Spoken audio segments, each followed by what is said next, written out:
Managing your property, your rental property, your investment property yourself, is it costing you more than what you're saving? Stay tuned.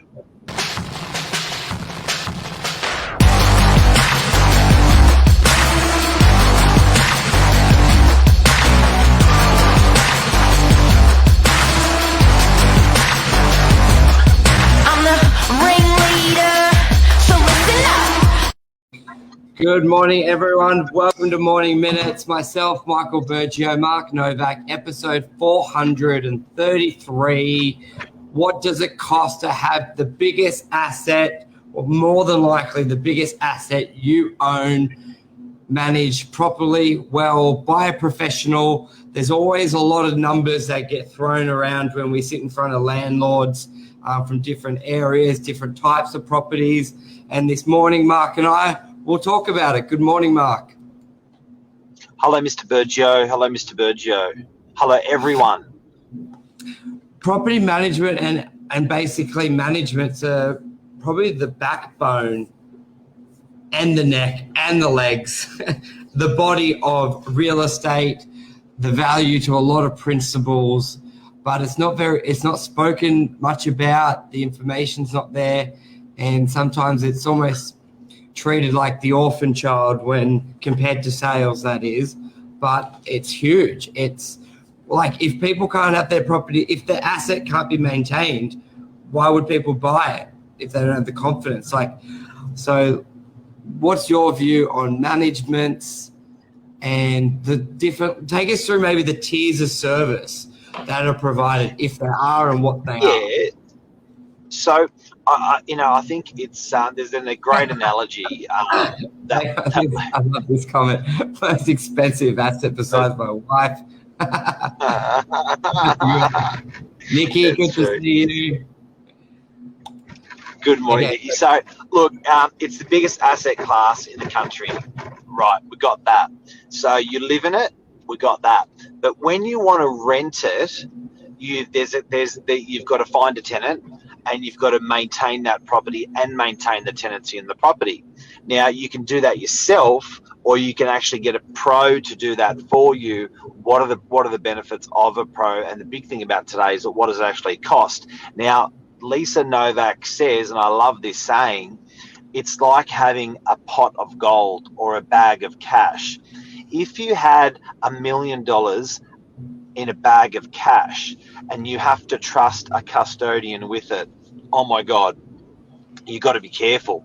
So you've got $1 million worth of cash. You've chosen someone to look after it for you. Not only do you want to make sure that that bag of cash is intact, secure, you want to make sure that bag of cash is given back to you in 3 years, 5 years, or 10 years with more money in it. So guys and girls, you are trusting and an enormous amount of responsibility on someone called a real estate agent to manage your property.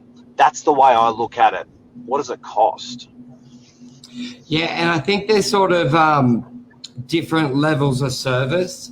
Now, if we sort of start at the bottom tier, which I think is quite new. It's almost like a treasury management service. There's probably different names for it, but basically the agency is only handling the rental payments, money in, money out to the landlord. They're not handling any of the really tenant inquiries, any of the repairs, sometimes not even the ingoing reporting. They're basically just being the bank for a landlord. And we've seen, and fees I've heard of 2%, 3%, 4%, like definitely around that sort of bottom end we've seen for that. What's the next level up? It's an accounting only function. And it happens a lot in shopping centres or large retail precincts where the agent takes on like a treasury role. And then also what you'll actually find is, say there's 50 shops, the actual agents, like the larger city agents, will charge a fee like that, a couple of percent, but then they will charge a full-time manager or two for running through the centre. So that those managers will walk through, manage repairs, manage maintenance. So the landlord will pay a percentage, and then the landlord will pay like maybe 120,000 a year for having an on-site manager of the retail shopping centre. So that's one way, yeah. I also just want to say as well, everything sounds good in property management, or you don't need it, or it's too expensive, until shit goes wrong. And then you're screwed. Like, I can almost imagine people saying in the back of their mind, just for that treasury fee, oh, that sounds good, because they just do the banking and I know the tenant and I don't want to be confronted with chasing the rent, but I'm happy to do all the repairs. Like, everything sounds good until there's 20, 30 grand damage, no rent's been paid, the place is trashed, and you got to go through insurances, court, and you're just like thrown into the deep end. And having the right service and framework set up from day one can be the difference of, one, that not happening, and two, minimizing loss when it happens. It's just like car insurance.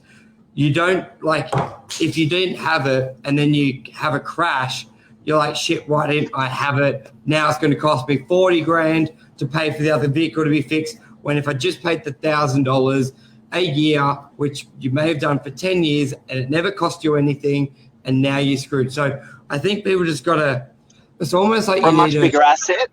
Yeah. And it costs less.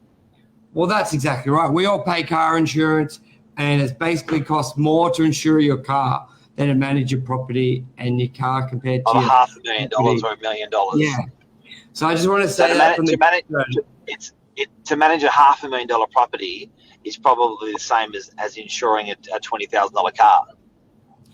Yeah, and that just doesn't sound right. So I just want to get that from the beginning. Okay, then you've sort of got your next level of management where it would, I think they probably cover a little bit, but they don't do anything in depth. So they'll collect the rent, chase arrears, they may do the ingoing and outgoing inspection. Charge you. They may do, still may handle a little bit of the arrear, maintenance, and they're sort of there, but everything's really reactive.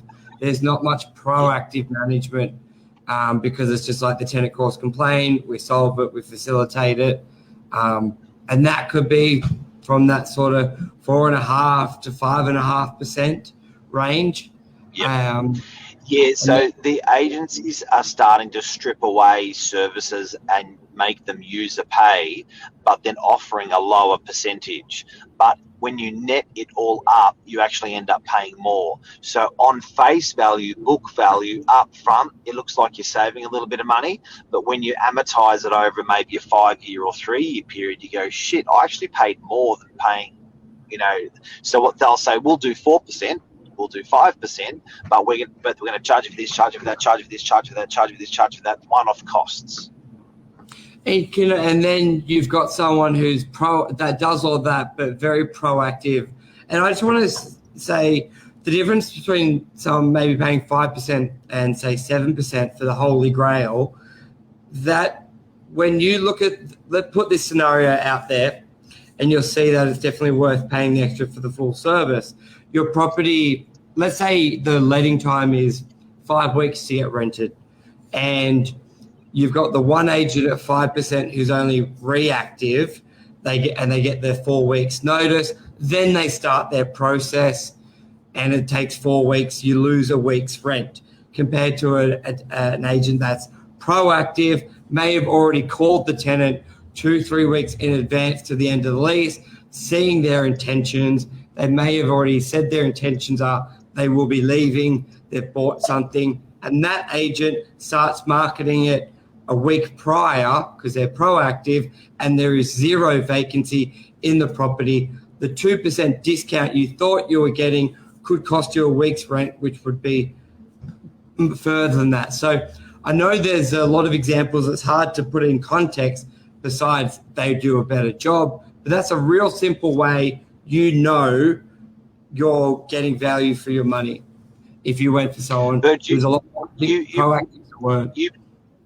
You put this well a couple of years ago by giving the analogy as a school teacher.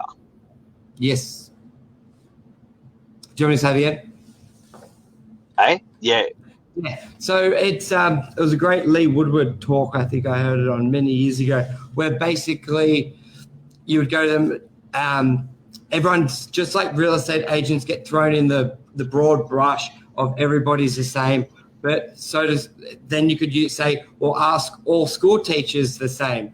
And you ask the person, do you remember school? Yes, they were all labeled school teachers, but did you have those teachers that you knew were just rocking up, just clock in, clock out? You didn't really connect with them. They didn't really teach you anything. They didn't really want to be there. They were still a teacher compared to that teacher who was proactive, enthusiastic, that you were able to connect with them. You learnt more from them. They may still be a teacher. They may have still been even getting paid the same, but not everybody's the same. And you need to look at the differences and align it rather than just saying, oh, they're all agents the same. Doesn't matter who I pick. That'd be like saying it doesn't matter which school teacher I would, if you had one teacher to choose from to do a whole year with, would you have the same attitude going, oh, just they're all the same? No, you would pick the one that you connected with that taught you the most. Same as real estate agents. A few comments here. Michelle, if they would discount their fee to the ridiculous, they will discount their service they provide. You get what you pay. So true. Luke, team super important. Experts are key. Bye. Good analogy. Thank you, Sean. What's your let's pull in fees. So 5% plus GST to 7% plus GST, probably across New South Wales is norm. But I do think a good recommendation on a real estate agent to manage your property, very important. And I think what we're saying about minimising a loss, one of my proudest moments in real estate was COVID. Through COVID, and that's over 30 years, through COVID, I watched an amazing property management team led and in the darkest moment when we did not know what was going on, I saw we manage 1,600 properties for about 3,000 landlords. So we have thousands of tenants individually and companies and stuff like that. And what I watched in property management services was I watched the people that were managing it themselves come to me, come to us. I noticed that the landlords that were on board with us had much more confidence. I noticed the landlords had much more with us, had much more direction. I found the tenants also felt the same. So we genuinely, hand on my heart, and I saw this hardcore, protected the asset. We fended and protected the asset.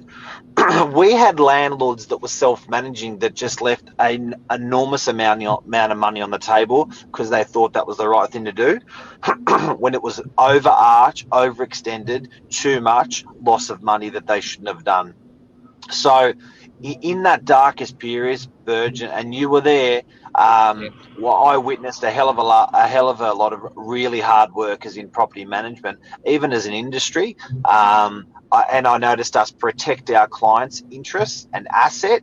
Thousands of conversations. We were having the same conversations with the same landlords day in, day out, week in, week out. There were some people that are very bad landlords, bad. And then we're there saying, look, you can't do that. That's too much rent they're giving away. And they're like, really? Like, yes, you only need to give away this percentile, not 70% or so. The value that was there in the deepest, darkest moments, how the hell were those landlords knowing that they were going to go into something like COVID? But they paid for that protection to have an agent working for them, and look at what it did. The insurance and also a landlord that's self-managing, they're not going to have that perspective. Like we've got that overview of Yes. thousands of transactions. We can see the trends, what's happening, and we can give advice saying, well, a lot of landlords are only doing $30 off. You've offered $80. It's a bit too much. Like, I know you're going to be generous, but this is where it needs to be. And also, I was just thinking then to an owner that self-manages, when the property comes vacant is where I reckon they burn all the money or the pretend value they've saved from the tenant selection. A lot of owners, I think the figure's like 33% of owners self-manage. And don't get me wrong, that could be a reflection on a lot of bad property managers as well in the industry, but there's also a lot of good ones as well. And I think if you've got an asset worth $1 million, finding the time, I think it's a better scenario to keep changing until you find the right property manager to manage your asset, rather than just say, screw it, I'm going to do it myself. Because you're obviously an expert at whatever you're doing, you do that. But what I was getting to is the tenant selection. A lot of owners who self-manage, they find them on Gumtree, and the owners won't have the access to the checks to see if they've been blacklisted.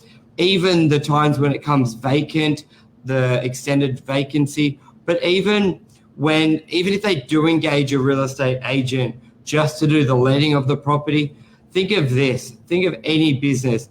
If you are a regular customer there, you all know just the warm and fuzzy feeling, the extra service. You just know it's better because you're a regular. And that's the same with an owner that just goes to an agent. Here's the rent I want. Find a tenant, and I'll self-manage.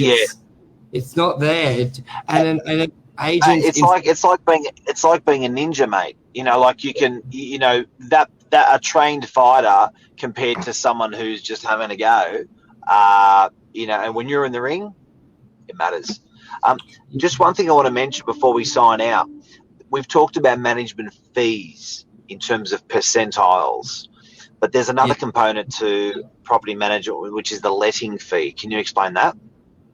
Yeah, so the letting fee is generally when the property comes vacant, finding a new tenant.